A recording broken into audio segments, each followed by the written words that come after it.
Buenas noches, país, ¿cómo están ustedes? Como todos los miércoles charlamos de lo que nos pasa, ¿no? De semana tras semana a lo largo de todos estos años. Bueno, como la semana pasada no lo pudimos analizar, esta semana sí, asombrados, vemos que ganó Donald Trump en Estados Unidos y pasó casi con el gobierno nacional lo mismo que pasó con el Papa. Todos jugaban a Hillary Clinton, todos, la canciller Malcorra, todo el gobierno estaba embalado con Hillary Clinton y de repente, ¡pac!, pasó lo que pasó. Gana Donald Trump, entonces mágicamente desempolvamos un negocio de Franco Macri allá por el 84 y se empiezan a acordar que jugaba al golf con Mauricio, que rompía los palos, que Mauricio le ganaba, que eran amigos de la escuela. Bueno, todas esas cosas que pasan después que ganó y para tratar de tapar todo lo que habían jugado a favor de Hillary.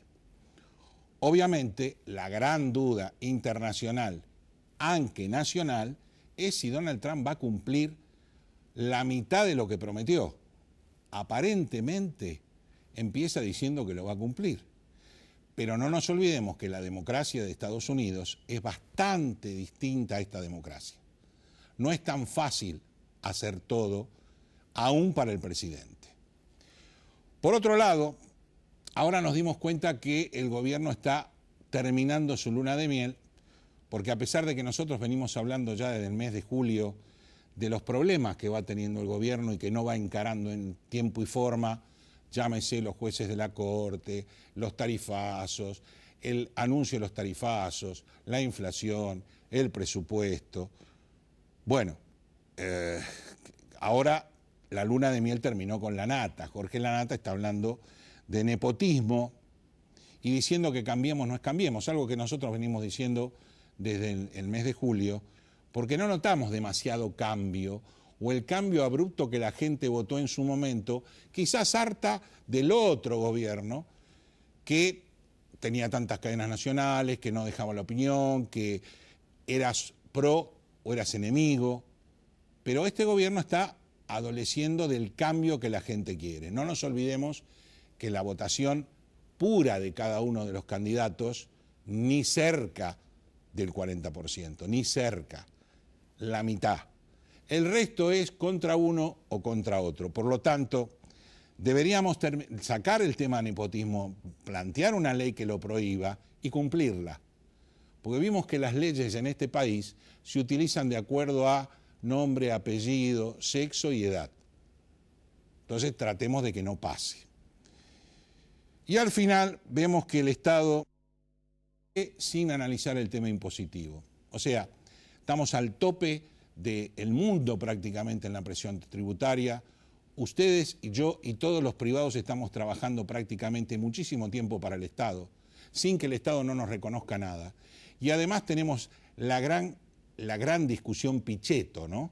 Una discusión que se planteó, que ahora nos damos cuenta, que pasa con la educación privada, con la educación pública y con los extranjeros.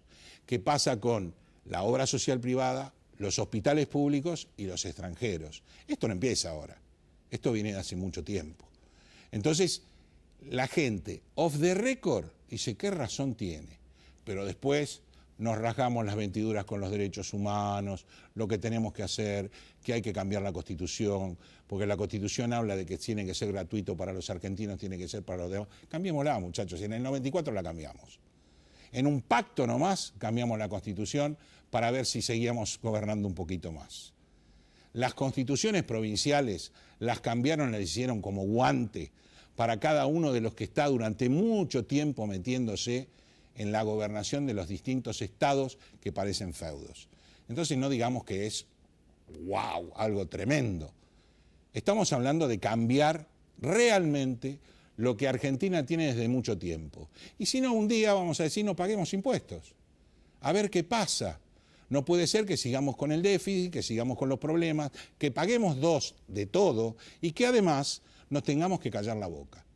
Entonces yo planteo, muchachos, empecemos a hacer un cambio real, porque hasta ahora no se ve así, no se ve. Señor director, los que auspician este programa, ¿de qué vamos a estar hablando? Por un lado vamos a estar hablando de lo que pasa en el mundo, ya que ganó Donald Trump y nosotros estamos viendo qué efectos va a tener en Argentina, pero vemos que hay regueros de pólvora a lo largo del mundo en cambios permanentes. Por otro lado, vamos a hablar de lo previsional, no solo de lo previsional, del blanqueo, de lo que pasa en este país en expectativas que parece que van a ser buenas y después no lo son tanto. Nuestros canales de comunicación, como siempre, ustedes pueden dejar un mensaje al 011 4381 8017, como el pie de pantalla. Nos puede mandar un mail a ecoahora@gmail.com y por supuesto, a partir del día de mañana nos tiene, como todos los programas en YouTube, en nuestro canal de YouTube, para que usted pueda rever, recordar y reentender lo que vamos a plantearle a usted a partir de ahora. Señor director, los auspicios y venimos con los invitados. Gracias.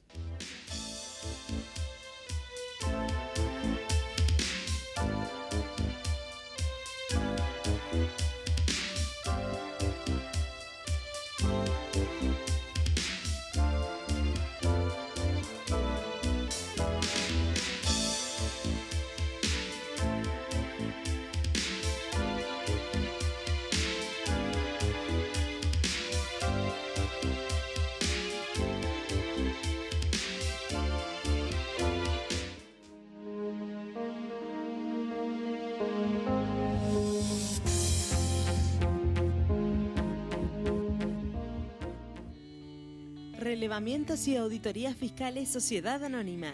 La optimización de los recursos tributarios son nuestro objetivo. Una vida de experiencia, brindando servicios y dando soluciones a empresas y a organismos tributarios provinciales y municipales. Para información, relevamientosauditorías@gmail.com.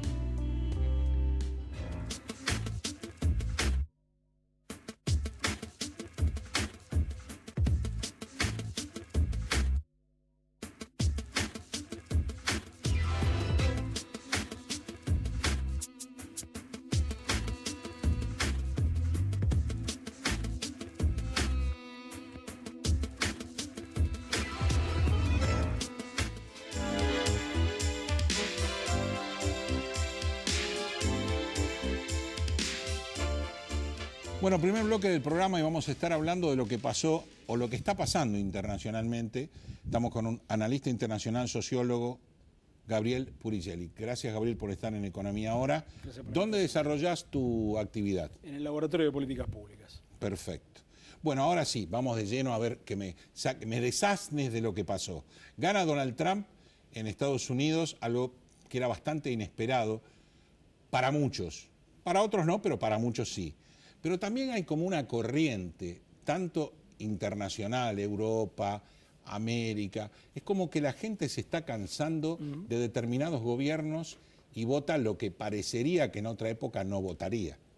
Así es, bueno, la verdad es que la victoria de Trump, si uno lee las encuestas previas, lo que percibe inmediatamente es que el problema no fueron tanto las encuestas, sino el modo voluntarioso en que se leyeron las encuestas. Las encuestas decían que Hillary Clinton iba a sacar alrededor del 47% de los votos, que es lo que efectivamente sacó. Y esas mismas encuestas, en promedio, decían que Trump iba a sacar entre el 43 y el 44%. Pero todas las encuestas traen una letra chica, que dicen, esta encuesta es fiable en X porcentaje de los casos y además tiene un margen de error de más o menos 3 puntos. Es decir que el resultado de las elecciones, que en el voto popular fueron ganadas por un pequeño margen por Hillary Clinton, fue anticipado por las encuestas. Pero la mayoría de los observadores se resistían a creer esta posibilidad que las encuestas sugerían y se limitaron simplemente a leer lo que el título de las encuestas decían sin ir a la letra la primera página, digamos. Y lo cierto es que efectivamente el triunfo de Trump se inscribe en una tendencia que ya hemos visto en varios países de Europa, con el crecimiento de la extrema derecha en Holanda, en Dinamarca, en Noruega, en Austria, que tiene que repetir en breve sus elecciones presidenciales, donde hubo prácticamente un empate entre un ecologista y el candidato de un partido de origen neonazi. y que es lo que anuncian también las encuestas como posibilidad en dos grandes países que tienen elecciones dentro de relativamente poco tiempo, como Francia y Alemania. Francia, claro, Francia lo mismo, ¿no? Así que alguien que decíamos que va segundo, que nadie lo creía, hoy realmente François Le Pen está con una votación que ya después de esto asusta. Efectivamente. Entonces ahí hay una tendencia que se verifica en distintos países que creo que puede ser atribuida en parte a esta percepción de un sector creciente de las clases medias o ex clases medias del mundo desarrollado que perciben que sus posibilidades de ascender socialmente desaparecieron y que probablemente las generaciones que las suceden tampoco van a tener esa posibilidad.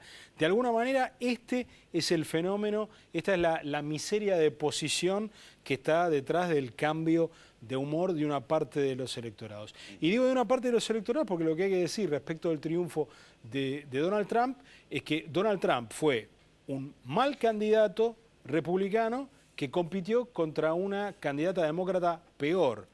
La elección se decidió no tanto por quien ganó más votos, sino que se decidió en favor de aquel que perdió menos votos respecto del candidato anterior de su partido, en este caso Donald Trump, que perdió algo así como 1 millón de votos respecto de lo que había obtenido en el 2012 Mitt Romney, mientras que Hillary Clinton perdió prácticamente 8 millones de votos respecto de lo que había obtenido Barack Obama. Tu idea es que la clase media, ante el discurso primero payasesco de Trump, con las cosas que iba a hacer, y las partes de cosas ciertas de que decía con respecto al estancamiento de la sociedad americana, votó en mejorar.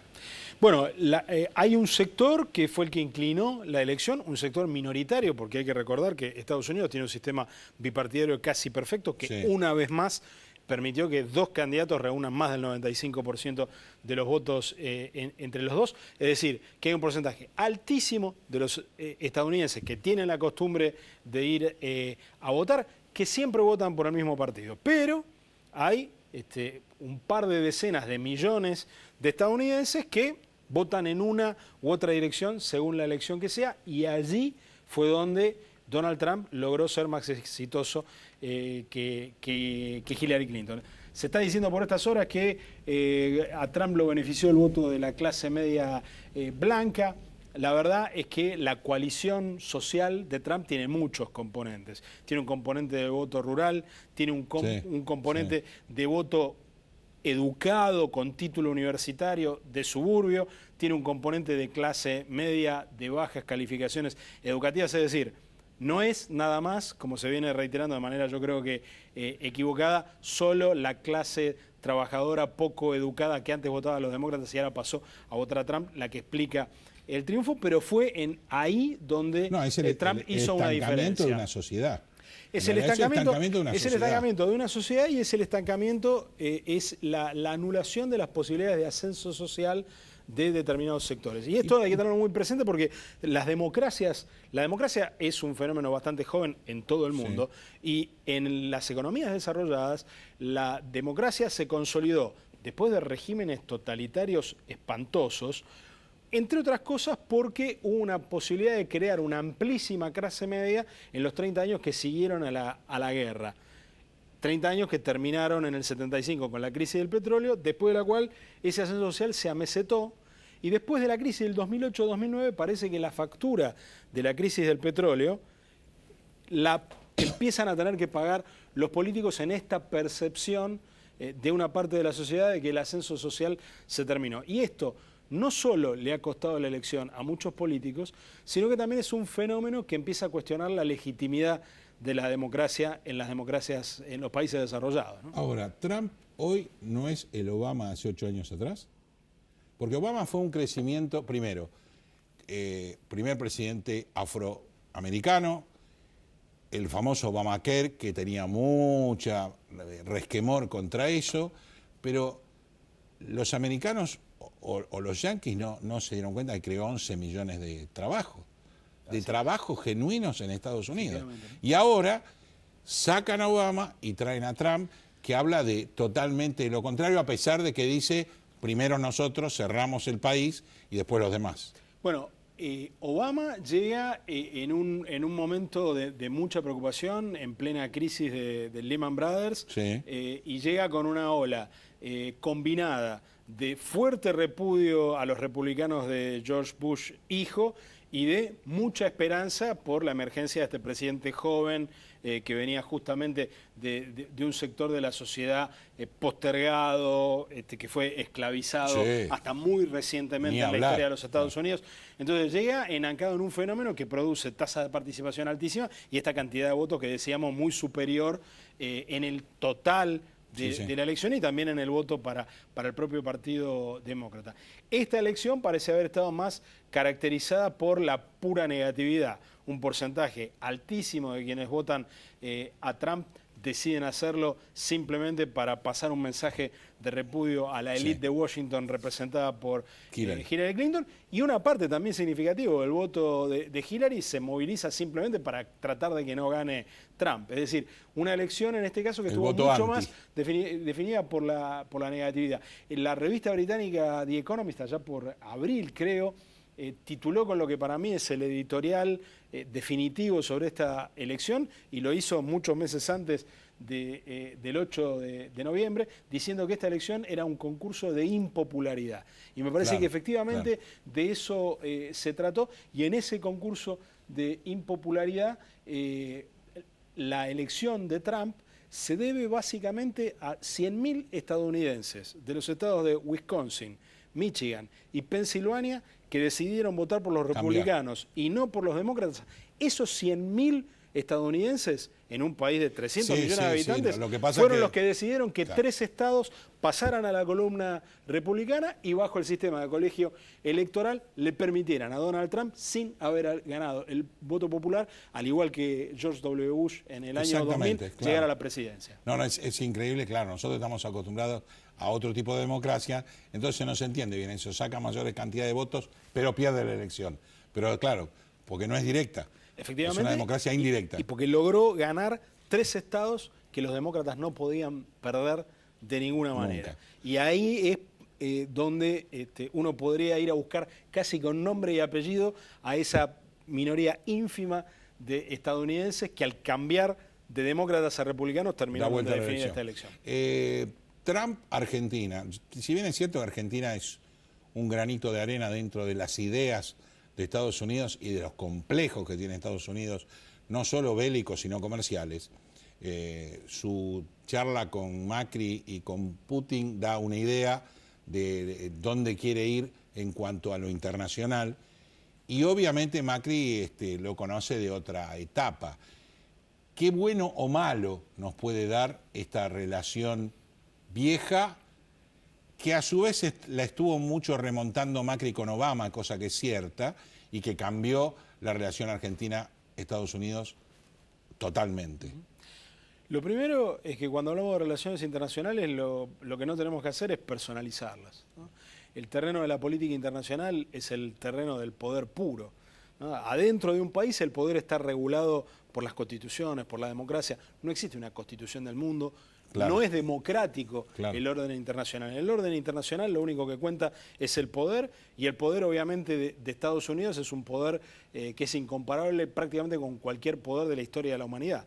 Un dato nada más, el presupuesto de defensa de los Estados Unidos es el equivalente a la suma de los presupuestos de defensa de todos los demás países del planeta. Hoy vivimos en un mundo donde, a pesar de que está efectivamente emergiendo China, y seguramente será una potencia importantísima en un par de décadas, hoy estamos en un mundo con una única superpotencia. Entonces, esta es la primera cosa que no hay que olvidar. En ese sentido, si la Argentina personalizó un poco más la relación y si sus autoridades actuales se jugaron públicamente un poco más en favor de un candidato que del otro, la cosa. No es el fin del mundo. Por supuesto es algo que hay que encontrar el modo de atenuar. No es prudente meterse en la política interna de ningún otro país. Los países más débiles somos los principales defensores, y en eso la Argentina ha hecho durante décadas mucha doctrina respecto al principio de no injerencia, y entonces cuando uno defiende como país débil el principio de no injerencia, también debería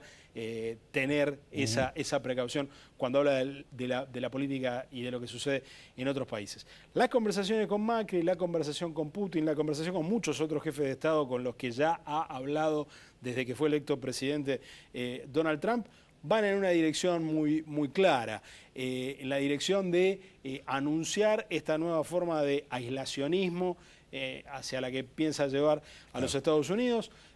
Trump tiene muy pocas intenciones de llevarse mal con países que no le causen problemas de manera directa a los Estados Unidos y de alguna manera si la relación con Argentina se va a ver afectada de manera inmediata. Un primer factor importantísimo es que de manera inédita en cualquier campaña electoral de los Estados Unidos, en tiempos de paz, Donald Trump ha sido enormemente agresivo respecto de México, diciendo no solo que va a construir un muro, sino que se lo va a hacer pagar a México, lo cual no se puede hacer. Lo sigue siendo, lo sigue diciendo. Y hay que recordar que hacerle pagar a otro país algo que otro país no puede cañar es la diplomacia de las cañoneras, ¿no? Claro. Ahí hay una amenaza muy concreta. México es el segundo país más importante de América Latina y en este sentido, en la medida que el futuro presidente no modere esta actitud respecto a un país tan importante en la región, toda la región va a estar en una lógica de cierta tensión con los Estados Unidos por propiedad transitiva. Última pregunta. ¿Vos pensás que las votaciones que siguen se van a seguir planteando yendo hacia la derecha para hacer un cambio, digamos, internacional? En la medida en que las fuerzas que están compitiendo con estas candidaturas demagógicas de extrema derecha no encuentren el modo de empezar a interpelar y convencer a los ciudadanos de que se puede relanzar el ciclo económico en una dirección de mayor justicia social, en una dirección que restablezca esta escalera ascendente que caracterizó a las democracias en el mundo desarrollado en los 50 años posteriores a la posguerra, va a ser muy difícil en la coyuntura inmediata detener a estas fuerzas de extrema derecha. Por supuesto que después habrá que ver si a alguna le toca gobernar. ¿Qué pasa? Primero si respeta la democracia, cosa que no están sucediendo en todos lados y hay que prestar mucha atención a lo que está pasando ahora mismo en Polonia, en Hungría, en Turquía y en la Federación Rusa. Pero, por otro lado, si estas fuerzas de extrema derecha llegaran a gobernar en países cuyas instituciones democráticas resisten mejor, hay que ver si no se desacreditan rápidamente al no encontrar tampoco estas fuerzas de extrema derecha una ecuación económica positiva para el ascenso social, sobre todo de las clases medias. Gracias, Gabriel, por haber estado en Economía Ahora. Te agradezco enormemente todo lo que nos aclarás, porque realmente yo en este aspecto soy bastante neófito. Muchas gracias por la invitación.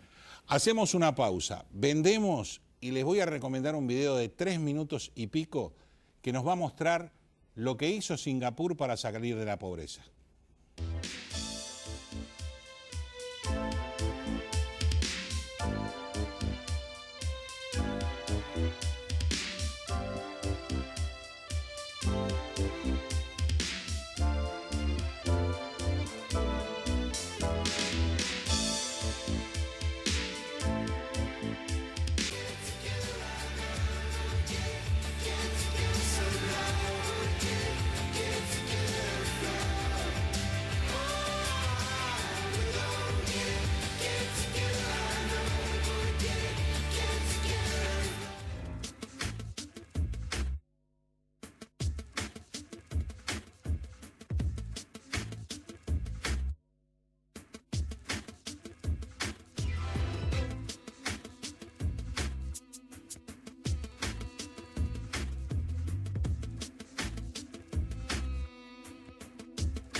¿Cómo Singapur superó la pobreza?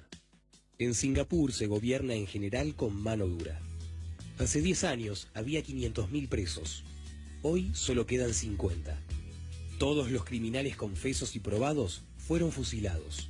Toda figura pública corrupta, políticos, policías, militares, fueron fusilados.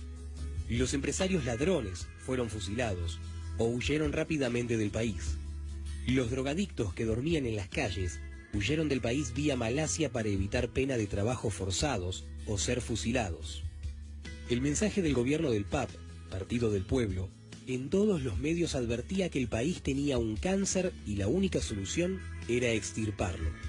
La familia en cuyo seno había familiares extirpados se extendía como peligro para la nación y se les controlaban. Después de haber realizado la limpieza en el país, se reorganizó el sistema político, judicial y penal, y se convocó a elecciones. El primer ministro se postuló como candidato a la presidencia y ganó las elecciones con casi el 100% de los votos. Hoy Singapur es uno de los países más seguros y desarrollados para vivir. Es más seguro que los Estados Unidos, Gran Bretaña, Arabia Saudita, España o Israel. Al aterrizar en Singapur, el documento de desembarque tiene una leyenda en letra roja bastante grande y una explicación sobre la pena de muerte vigente en el país por posesión de drogas. Con cero tolerancia, el poseedor de drogas es fusilado o condenado a cadena perpetua con trabajos forzados. Un surfista brasileño ingresó a Singapur con una tabla repleta de cocaína. Obviamente encontró su propia muerte. La madre del traficante apareció en la televisión brasileña pidiendo al presidente Lula que intercediera por su hijo, pero no tuvo éxito. Ni la madre, ni Lula, ni las protestas de los derechos humanos impidieron la ejecución de la ley. En los hoteles hay una guía de la ciudad. Es una página que explica que la policía de Singapur garantiza la integridad física de cualquier mujer durante las 24 horas del día. Pues anteriormente en Singapur se vivía sin ley ni orden, y las mujeres solo eran violadas o asesinadas con frecuencia. Pero ahora eso se acabó. Está prohibido mascar chicle porque después se lanzan a las aceras de la ciudad. No es posible distribuir volantes por las calles, solamente pueden colgarse dentro de las tiendas y no se pueden entregar a los clientes, pues resulta en una multa muy cara, así no ensucian las calles. En el año 2010, la secretaria de un amigo local que estaba haciendo un trabajo allí fue perseguida por la policía desde su casa hasta el trabajo. Cuando llegó, la policía le indicó que se detuviera. Uno de los policías llegó a la ventana de su coche y le dijo: «Como usted sabe, señora, estamos haciendo una campaña de civismo en el tránsito. Los infractores reciben una multa y damos bonificaciones a los que conducen correctamente». Durante todo el trayecto, la señora no cometió ninguna infracción. El policía la felicitó y entregó un cheque equivalente a $78 y pidió a la señora que firmara el recibo. Esto puede ser una solución para muchos países envueltos en drogas y violencia. ¿Tendremos el valor de hacerlo probar en nuestros países? ¿Qué opinan ustedes de estas medidas?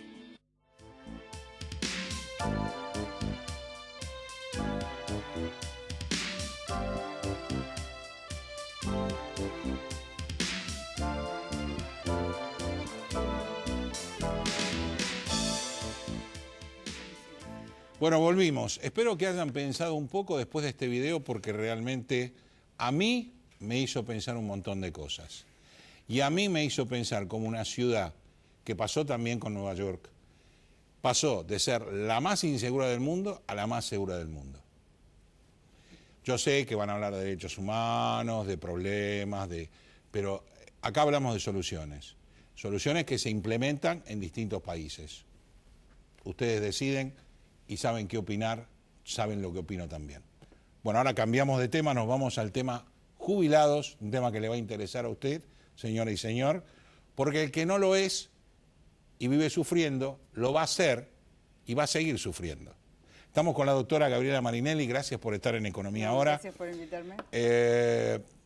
Y vamos a estar charlando de todo un poco con ella, ya que se maneja dentro del tema no solo jubilatorio, sino blanqueo, no es abogada, sino contadora, una colega además.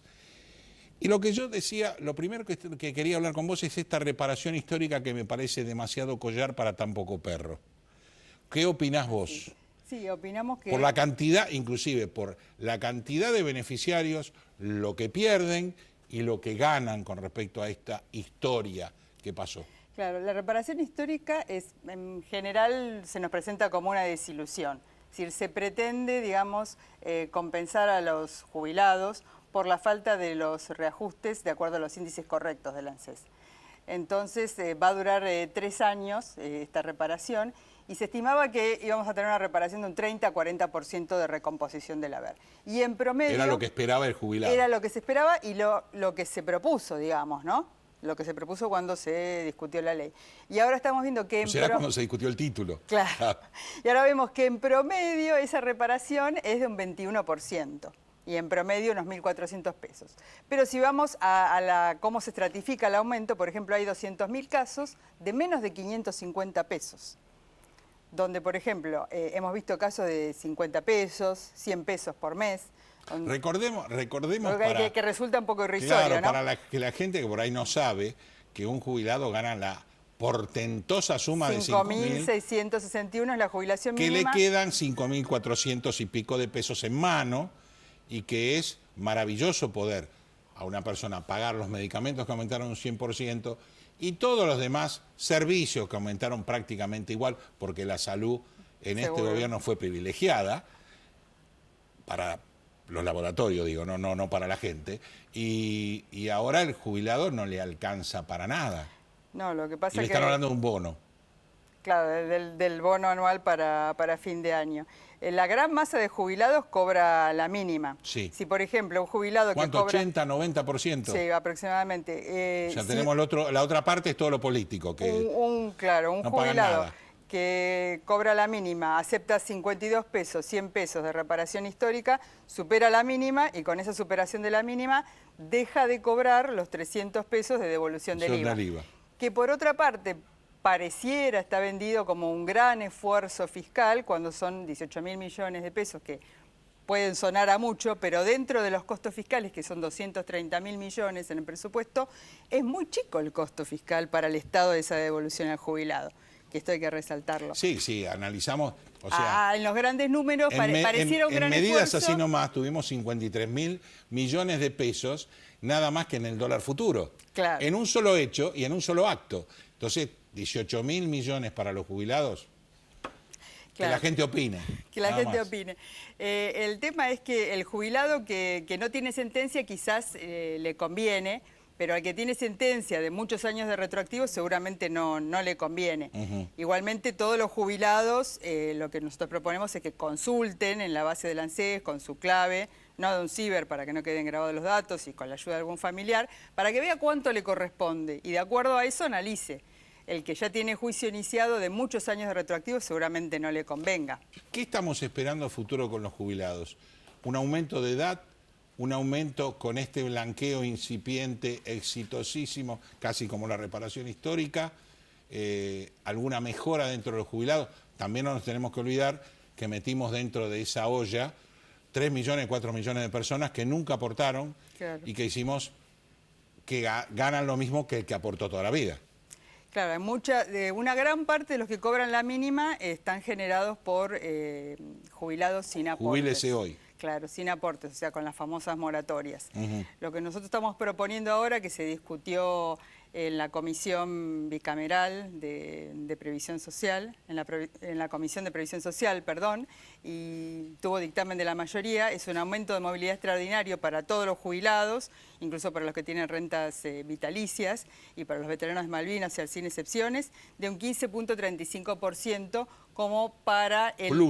Un plus extraordinario, una movilidad extraordinaria. Aparte de los dos ajustes que tienen en el año. De marzo y de septiembre de las dos movilidades, sí, porque marzo está lejos y la inflación del año está por encima del 40%. Muy alta. Y la canasta básica de un jubilado está por encima de los 13.000 pesos, ¿no? O sea, que con 5.661 es muy poco lo que se puede hacer realmente. Ustedes que ¿no? están en la comisión justamente de temas jubilatorios y sabemos, sobre todo de la diputada Mirta Tundis, la sensibilidad que tiene con nuestros viejos jubilados. Ella es la presidenta de la Comisión de Previsión Social y es la que logró... ¿Qué beneficios tienen con respecto, no sé, tarjeta de crédito, devolución del IVA, elementos? ¿Tienen algo que los distinga, salvo el pasaje de aerolínea que le hace un 30%? Claro. Al que puede viajar, obviamente. Tenemos el tema de la devolución del IVA hasta 300 pesos para los que cobran la mínima. Para los que cobran 2 veces y un cuarto tenemos la tarifa social.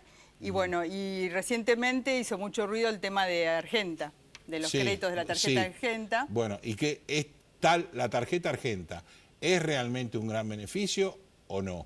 Es relativo, digamos. Es un beneficio en el punto de que los bancos no tienen líneas de crédito para los jubilados. O sea, no hay líneas específicas para los jubilados o digamos que el banco para dar un crédito requiere una serie de montos mínimos de ingresos que quizás son los que el jubilado no puede llegar. No llega. Entonces no puede acceder a un crédito. Sí. O si accede, las tasas de los bancos, de las líneas personales, son altas, entre el 30 o arriba del 40% hoy por hoy. Entonces, bueno, Argenta oficiaba como una tarjeta de crédito y de préstamo, pues se da la mitad en efectivo y la mitad para gastar con la tarjeta. Y las tasas estaban entre un 31, el costo financiero total, que es el costo del paquete, ¿no? Con comisiones, impuestos y todo, más intereses, entre el 31 y el 35%. Lo que hizo ahora ANSES es eliminar este sistema, pero lo que hizo eliminar al intermediario, que cobraba entre un 5 y un 7%.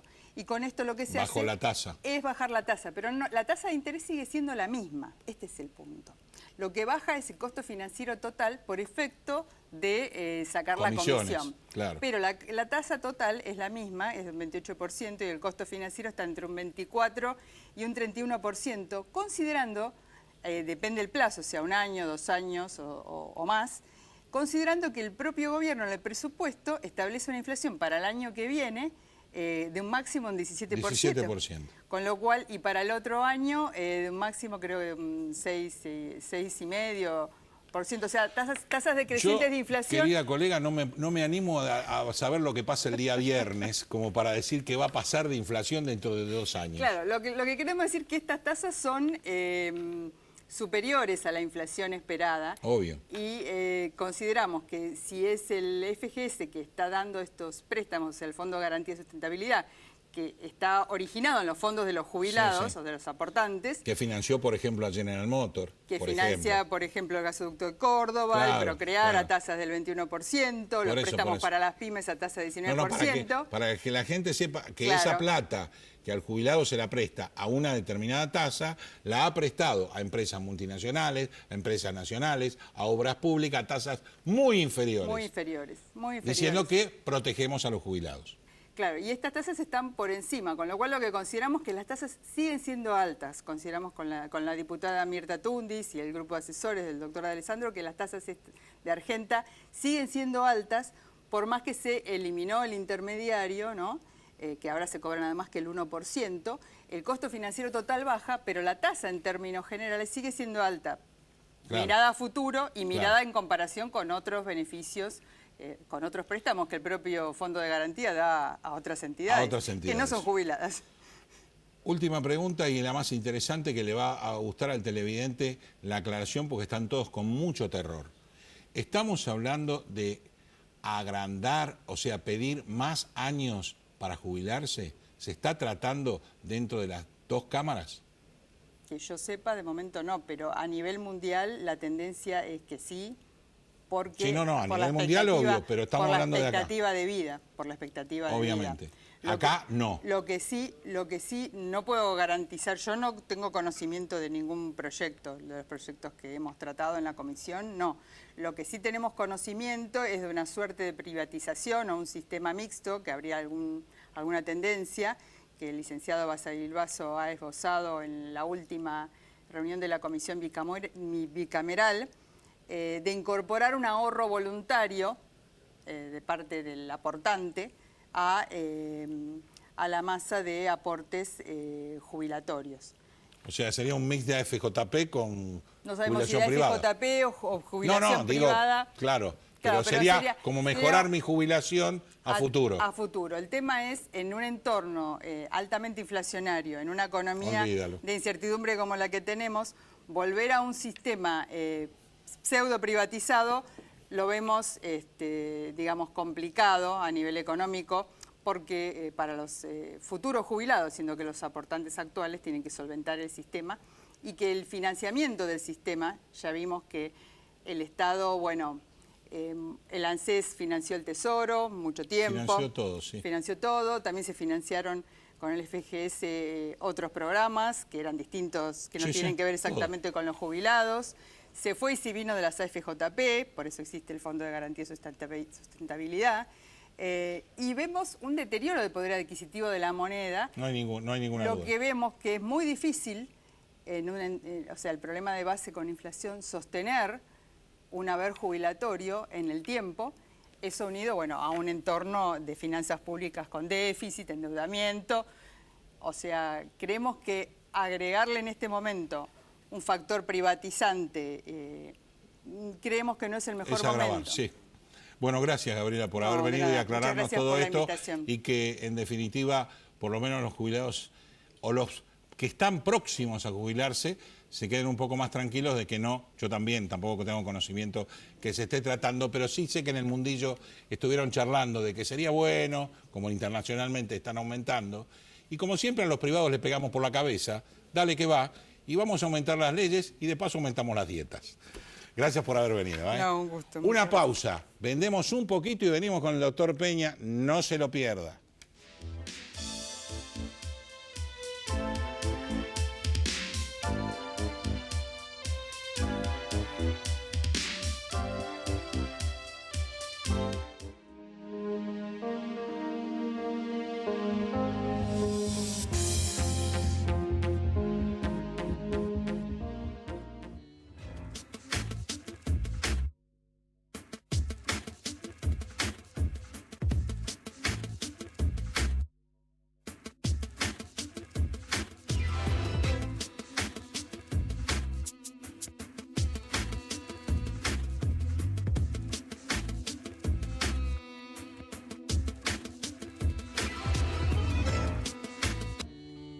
Relevamientos y auditorías fiscales Sociedad Anónima.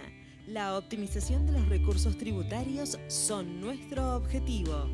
Una vida de experiencia, brindando servicios y dando soluciones a empresas y a organismos tributarios provinciales y municipales. Para información, relevamientosauditorías@gmail.com.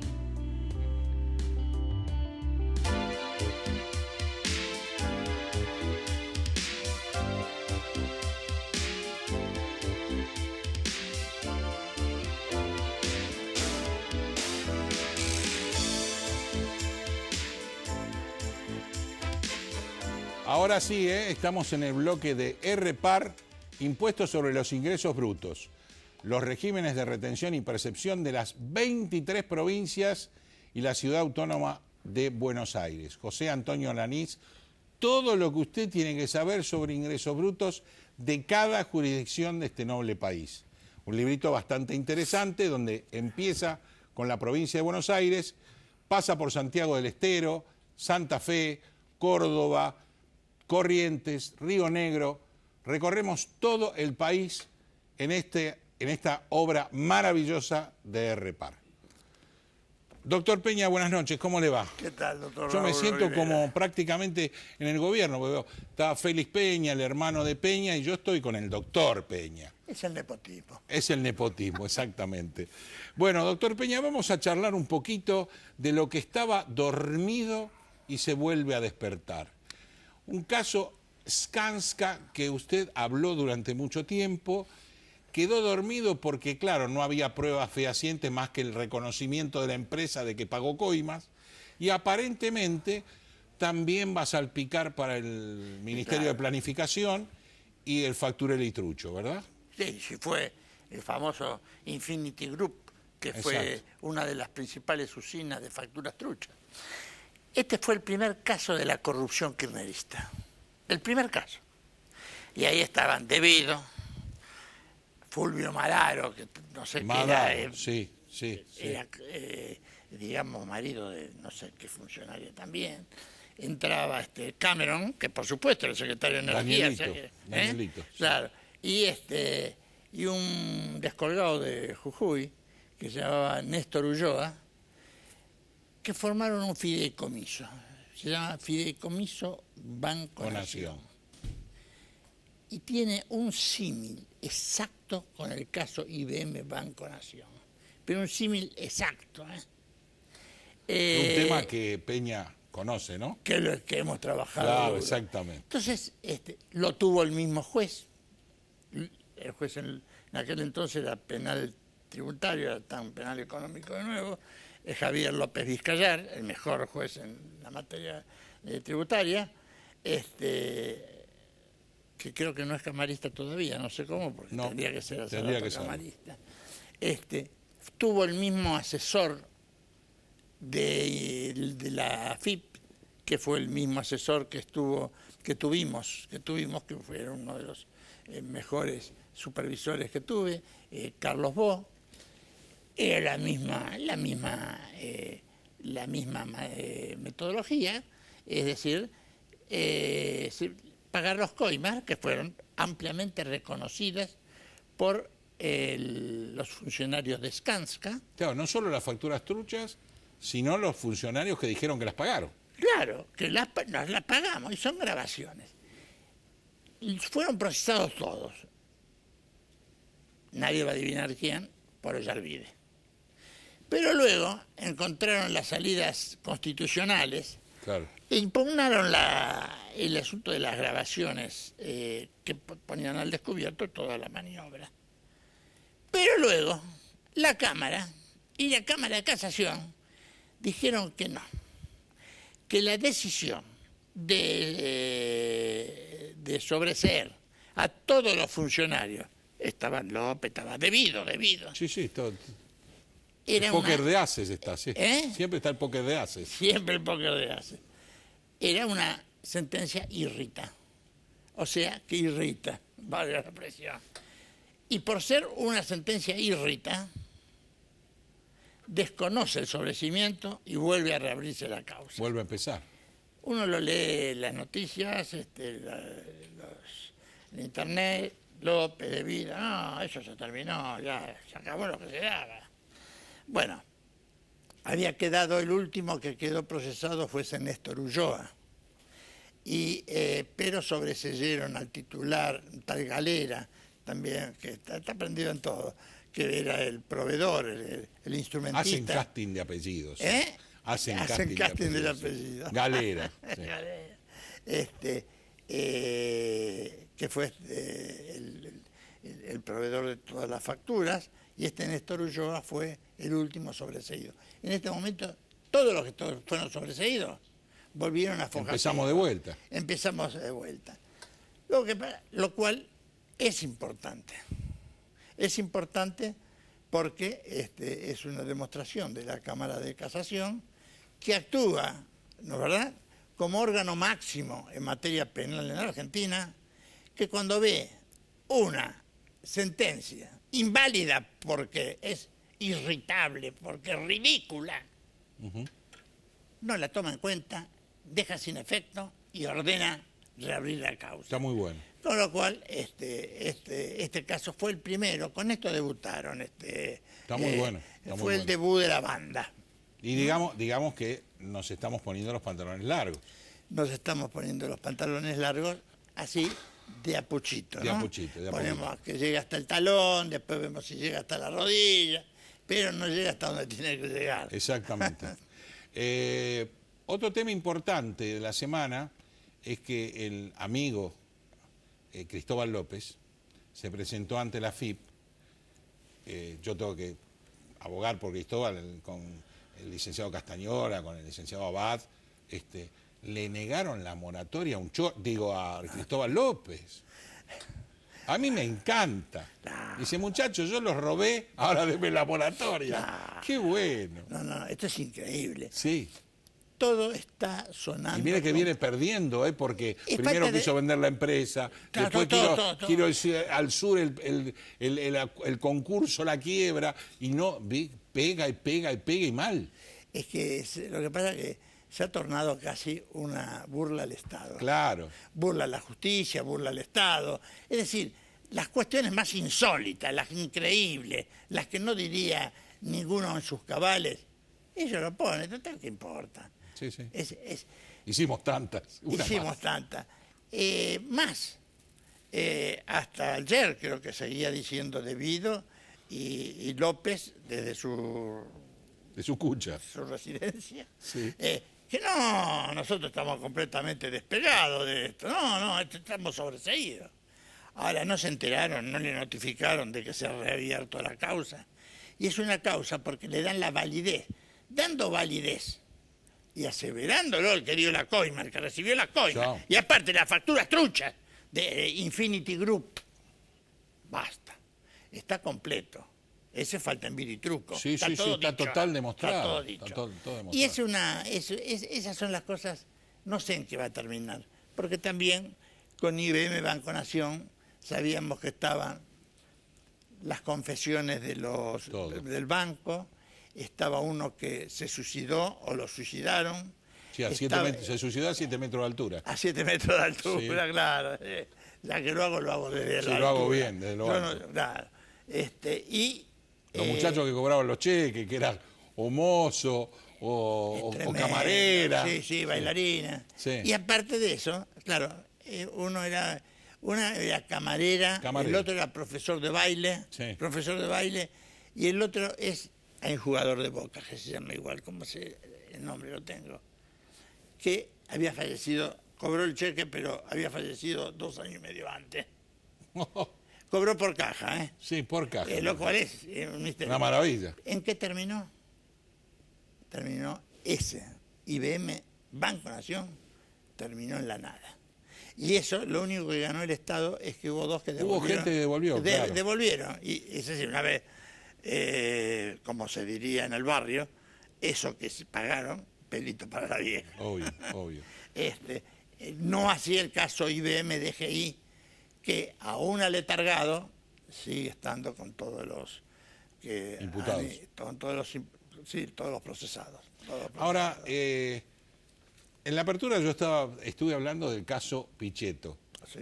y el off the record de Pichetto, porque mucha gente delante de una cámara hace alocuciones y que por qué, que hay que decirle de todo a Pichetto, y después apaga la cámara y dice qué razón tiene Pichetto, ¿no? Sí, apagaron la cámara, pero la prendieron de nuevo y todo el mundo comenzó a darse cuenta de que Pichetto dijo una gran verdad. Sí. Lo que pasa es que a lo mejor le faltó, quizás, cuando habló respecto de Perú, la inmigración delictiva, Sí. y eso quizás no lo hubiera dicho porque existen Sí. muchos peruanos. Acá lo que ocurre es lo siguiente. Vengo con la Biblia. Otra vez la Constitución. Pero es que, fantástico. El preámbulo dice, vamos para adelante.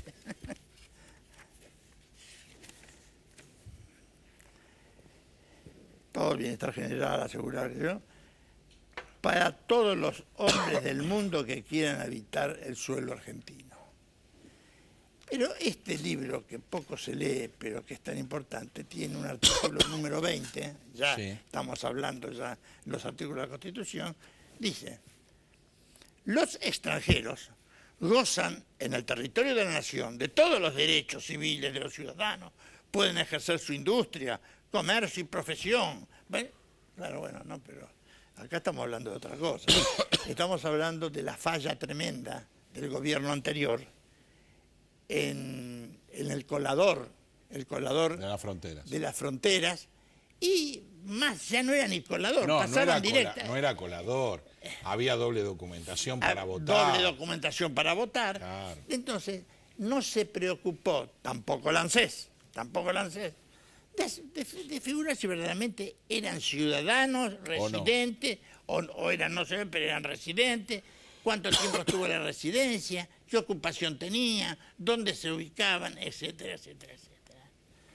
Pichetto estuvo muy bien lo que dijo. Y acá viene lo tributario.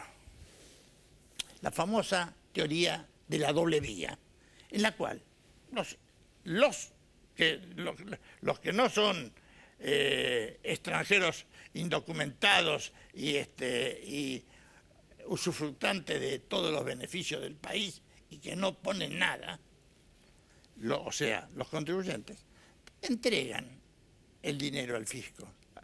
Y el fisco, el Estado, con su dinero, debe volverlo en obras y servicios. ¿Qué servicio importante? El servicio de salud, ¿eh? Sí. Uno de los primeros, que entre paréntesis, está en situación muy, muy delicada pero que cada vez se está haciendo cada vez más crisis. Peor. Porque los privilegios que tienen los que ingresan de Bolivia, de Paraguay y de Perú, ellos tienen una pole position para hacer trasplantes, para operaciones de alta complejidad. Mientras tanto, un argentino va al hospital, va a la cola. Y yo tengo un apéndice, pero creo que esto va a terminar en una peritonitis. Tenemos turno para dentro de 2 meses y medio. Ni hablar. Esto es moneda corriente. O sea, estamos gastando plata con gente que no hace ningún sacrificio por el país. Yo vuelvo a decir, salteo el tema, que es cierto, de aquellos que vienen acá para delinquir.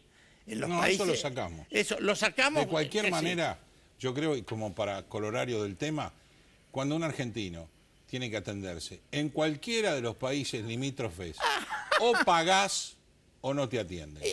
Entonces somos el país maravilloso que supimos conseguir. Claro. Pero mientras tenemos 32% de pobres y una cantidad infernal de indigentes. Dijo una verdad, Pichetto.